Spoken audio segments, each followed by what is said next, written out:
So I love, I love doing live because you get to flow with being live. And the thing about being live is you don't have to be perfect. And if you're trying to be perfect live, it's never going to happen. Not perfect, the just reason busy. the reason I'm saying that, you got to stop doing that. It's hurting my soul. Frank just messaged me to tell me that he's leaving us in the hands of his amazing student, Angel. I think that was the name. I love it. Welcome, Angel, who is going to be producing us from Slam Studios. Love it, this cross support that's going on. Angel the Bangel. By the way, everybody who can't see the studio at Slam, Angel is a student at Slam, because in case you didn't know, Slam Radio is run and operated by the students of Slam Miami. That's how come it's historic. Yes! First ever nationally broadcast radio station produced exclusively by high school students. And they're awesome people on top of it. I agree. Okay. Should we keep going? Let's keep going. Okay. Stephen Head has it. It was delight. Okay. So. Gary says I don't care anymore. And we're on to another topic. No, but let's dive into, so we talked about how do we navigate threat, stress, emotional reactivity, that overflow, that combustible moment, whatever you want to call it, the bad day. The poop story. Right? Because I had a bad day. Right? Taking one down. What do we do with that? We just talked in the last segment about how to identify your threat profile. Yes. Go back and listen to that. This segment is all about how to introduce into your life best practices around mindset and life habits that will help to mitigate that threat on a daily basis for the rest of your life.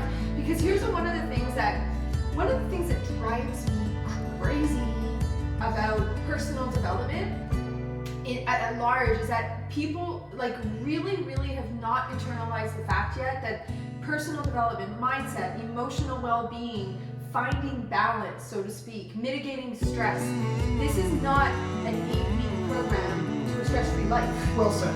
This is your life. Well said. Balance is something, and I'm going to use the word balance instead of mitigating threat here, because really it's a game of balance, right? And this is a lifelong thing, because you've done the 8-week program, well, you're stress-free now, you feel better, but in 8 months from now, when the world comes crashing down around you, what are you going to do, right? And so if there's one message that I really wish I could get people to sink their teeth into, is that this is supposed to be a lifestyle, right? All of these things we're talking about, the more that you bring it into your life as a practice every single day, the happier you're going to be. Happier. The more stress-free you're going to be. More stress-free. The less bad days you're going to have. Less busy you're going to get. Do you want to add anything to that? No, I want to hear the list. Okay, so this isn't so much a list. What I really want to do is that you really want to look to ask yourself in your day-to-day process, what can you bring into your life that is going to allow you to mitigate that threat? Now, Brian already talked about a bunch of them. Sleep, nutrition, movement, hydration, journal. There was one more. And the journal actually ties me into my first one, which is obviously our 4 pillars. Yes. Right? I think that a best practice around mindset is absolutely imperative, because you get to own the narratives that are going on in your head. You're able to that's how we catch when we're in a threat state. Yes. Right? By being present and journaling. So that's number 1. The second one is what I would refer to as connection points. Or not we would refer to as connection points. And for those of you listening who aren't familiar with what connection ports are, think about your cell phone, right? As your cell phone's battery is dying, you're very quick to plug that in so it doesn't die all the way. But you're not doing the same thing for yourself. So your energy, your battery on a daily basis, you might wake up, I want to say you might wake up with a fully charged battery, but the truth is I don't think many people do. Agreed. Right? So you might wake up with your battery at 80%.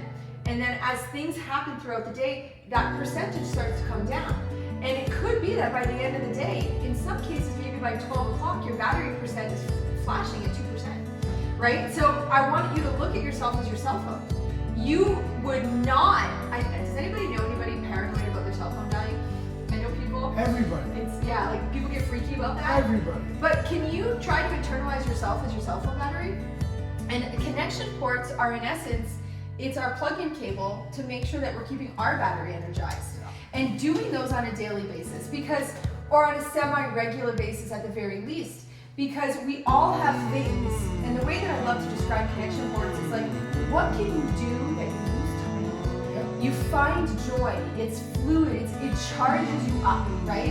And I'd love to give those examples for both of us, some of our examples. Sure. Because for me, the 4 pillars, connection cords, and everything you said are like, wow, that's big bang for your buck of what you can integrate every day. Yeah. So talk a little bit about your connection cords. Well, I'm going to start by doubling down because you were very kind when you said every day and then you kind of reduced it to at least somewhat frequently.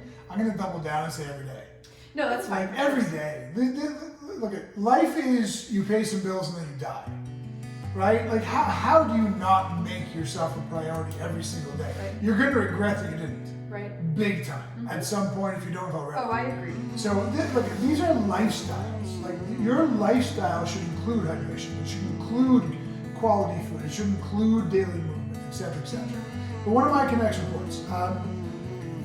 My first connection. I mean, I have a few, but one of them is my journaling process every morning.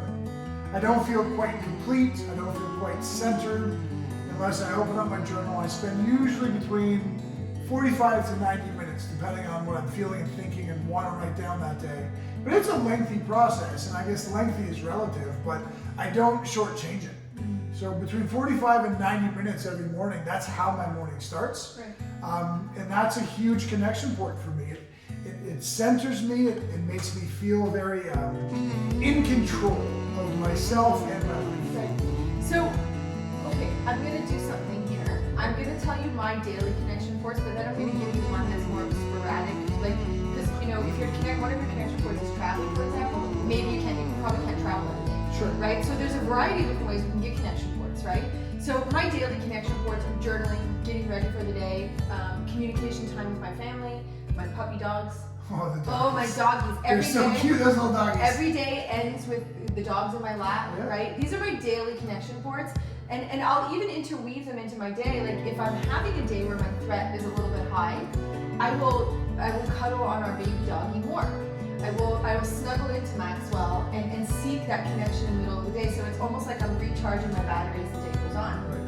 One of my newest connection cords that I absolutely have fallen in love with is making cakes. Yes, oh my gosh, that's a great point, actually. I love baking cakes. It's something because I want you to understand. I want you to identify. It's something you can lose time in. It's something that because baking a cake for some people would be very stressful, right? Yeah, of course. Baking a cake for me is like it's like the equivalent of painting. It's freedom. It's flowing, and I'll bake a cake once a week, and just being in that space. I mean, I think sometimes it takes me 4.5 hours to bake a cake from all A to Z. And the cakes are good. And so it's not about baking a cake every week for the responsibility of it because I have to give a cake to someone. I do it because I love it, right? So you can look at yourself from a daily basis, and also like how can you surge in that like once a week I can do this. Yeah. Look at it as this nozzle that's constantly being bombarded and therefore inching towards full capacity. Right.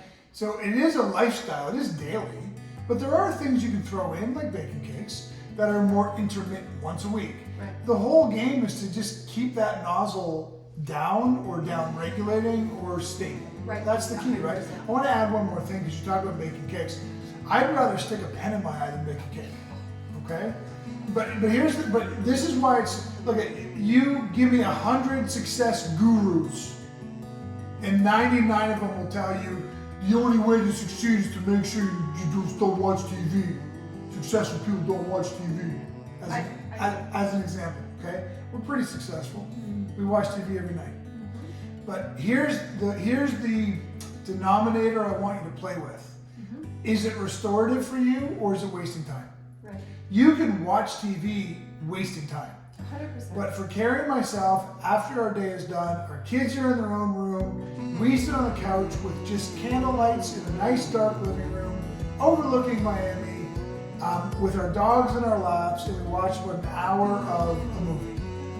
And that is a really salubrious time for us. So when you're deciding what's salubrious to you, number one, don't listen to anybody else because they don't know you.